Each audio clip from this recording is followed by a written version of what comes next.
Alabamos el nombre de Dios y le damos infinitas gracias a nuestro Señor Jesucristo por permitirnos más un día estar en su presencia y comenzar este culto dominical para la gloria de Dios.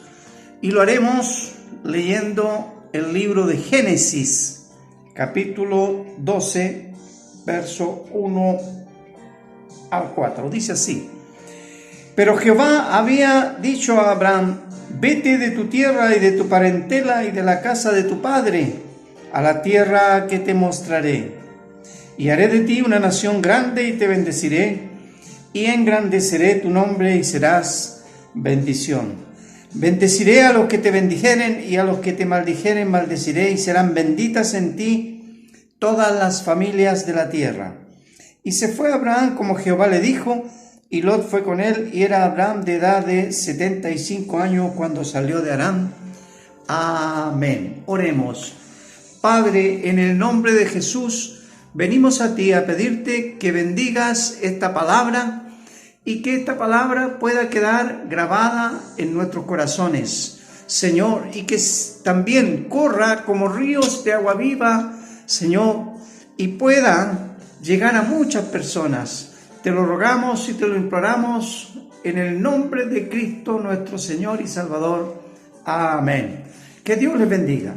Bueno, vamos a estar en algunos domingos reflexionando respecto al llamado de Dios, al ministerio, a la misión, a grandes hombres, personajes de la Biblia, Antiguo y Nuevo Testamento, pero que también son fuente de inspiración para nuestro propio llamado para servir al Señor en nuestro tiempo. Abraham es uno de los personajes del Antiguo Testamento de gran influencia para el Nuevo Testamento y es conocido, ¿no es cierto?, en la tradición cristiana, en la tradición bíblica, como el padre de la fe. Y entonces, este llamado fuerte y poderoso ocurre antes, ¿no es cierto?, de que él conociera a este Dios verdadero.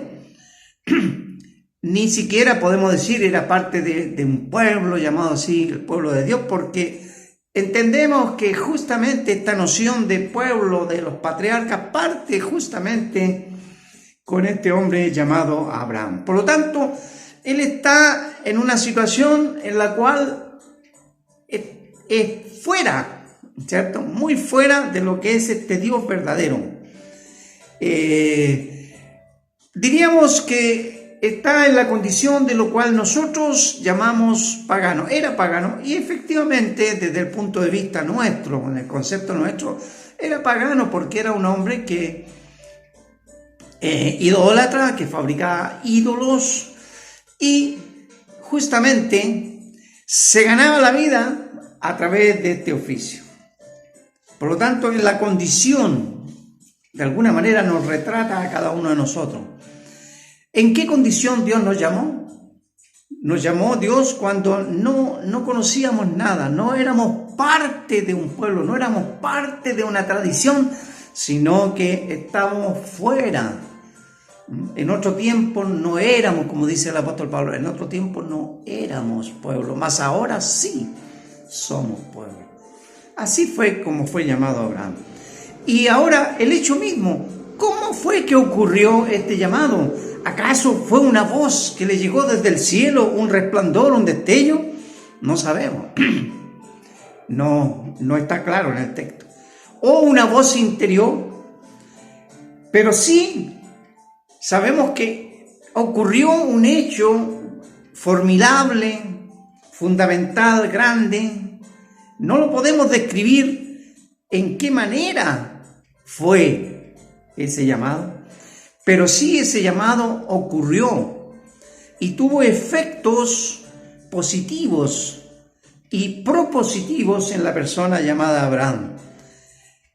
Porque comienza con él justamente esta relación de fe con este Dios invisible, a diferencia de los dioses, de los ídolos paganos que eran representados en figuras, ¿no es cierto? Y eran muchos. Aquí se trataba del Dios único del Dios verdadero, del Dios invisible. Es decir, aquel que no necesita personificarse en algún tipo de cosa de la naturaleza.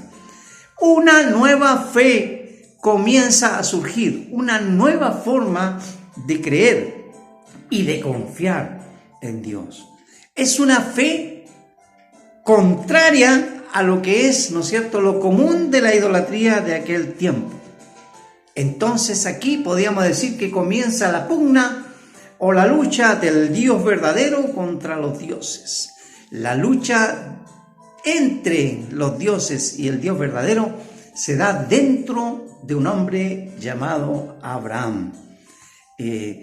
¿Cómo fue esa situación tan especial? Los detalles no lo conocemos, pero sí entendemos que fue profundo, que fue significativo, que fue importante, porque produjo un cambio radical en esta persona.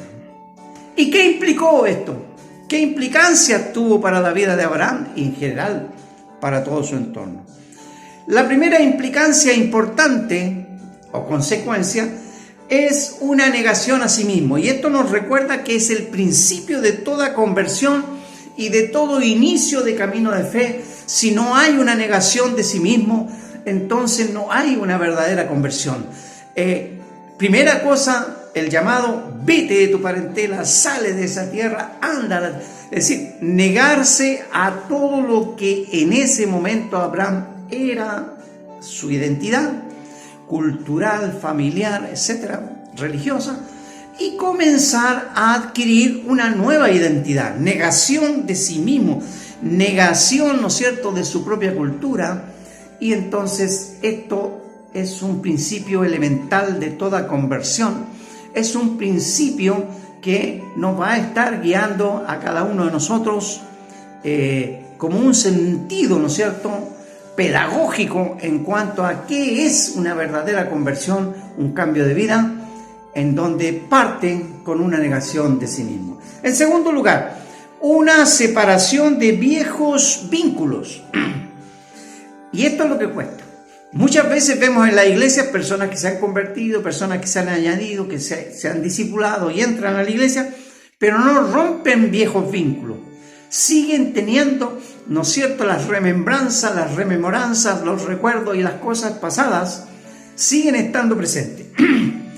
Por eso Pablo dice: he aquí las cosas pasadas quedan atrás, he aquí son hechas todas nuevas. Las cosas viejas pasaron, he aquí son todas hechas nuevas.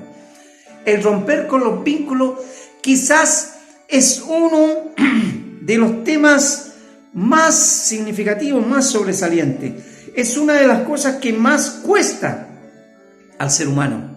Quizás Abraham también tiene esa situación, porque ahí dice que la historia cuenta de que él se cortó los lazos una vez que murió su padre. Cuando él comienza a caminar en pos de este llamado de Dios, cuando muere su padre, logró cortar. Es lo que cuesta, sabemos que cuesta, pero es necesario romper y separarse de viejos vínculos. En tercer lugar, una nueva vida y una nueva vocación. Es decir, él era un hombre que se dedicaba a fabricar ídolos y también era idólatra. Y entonces, a partir de este llamado de Dios profundo en su vida, se comienza a generar una nueva vocación, una nueva forma de ver las cosas, una nueva forma de ver la vida, y otra cosa, una nueva forma también de procurarse los bienes. Comienza a dejar todo atrás y comienza a caminar por fe. Y en cuarto lugar, ¿qué se recibe a cambio? Porque es cierto, se renuncia, se dejan vínculos, pero no se queda vacío. Abraham, el ser humano que renuncia a algunas cosas, que renuncia a lo que tiene que renunciar, no se queda en el aire, no se queda vacío, se supone que recibe algo. Y lo que recibe es mucho mayor, como dice el apóstol Pablo, mucho mayor es lo que ha recibido el creyente, el que cree en Cristo Jesús, mayor es lo que recibe. Y por lo tanto, ¿qué es lo que recibe Abraham? Abraham recibe promesas sólidas, promesas de una tierra, promesas de una vasta descendencia. Son dos elementos importantes para la vida de los antiguos hombres, ¿no es cierto?, que se movían en la agricultura. Tener descendencia, tener, ¿no es cierto?, una tierra, son elementos muy fundamentales. Pero eso se prolonga en el tiempo, eso se prolonga, ¿no es cierto?, hasta llegar a nosotros. ¿Qué significa una descendencia? ¿Qué significa una tierra? Significa una identidad. La descendencia para los cristianos significa nuevos cristianos, nuevos hijos de Dios, nuevas personas. Una tierra significa estar, ¿no es cierto?, en el reino de Dios, ser parte de una identidad. Y finalmente, para nosotros, ¿qué tiene que ver esta palabra? Porque es significativa para Abraham y para todo lo que significa, ¿no es cierto?, los patriarcas. Pero para nosotros, significa, la aplicación de la palabra de Dios significa que muchos de nosotros pensamos que hemos dejado cosas o que hemos perdido cuando Dios nos llama o cuando comenzamos a seguir a Dios. Pensamos que hemos perdido y que hemos tenido que dejar. Pero todo lo que recibimos es mucho más. Lo que recibimos es mucho más. Y esto se lo plantea Jesús a sus discípulos cuando le dice: mucho más recibiréis. Todo aquel que haya dejado padre, madre, hermano, hijo, tierras, bienes por causa de mí, recibirá mucho más en esta vida y en la vida eterna. Que el Señor nos bendiga. Y vamos a orar para que esta palabra fluya en nuestros corazones. Padre, en el nombre de Jesús, te pedimos que esta palabra prospere y fluya, que esta palabra se multiplique y tengamos nuevas conversiones, nuevos llamados, y podamos apreciar que cuando tú llamas, nos invitas a una gran aventura, a ser parte del reino de Dios y su justicia. Oramos en el nombre de Cristo, nuestro Señor y Salvador. Amén, amén y amén. La Iglesia Evangélica del Discipulado Cristiano Misión Internacional les invita a estar entonces conectados cada domingo. Ahora hemos variado a través del canal de YouTube. Que Dios les bendiga.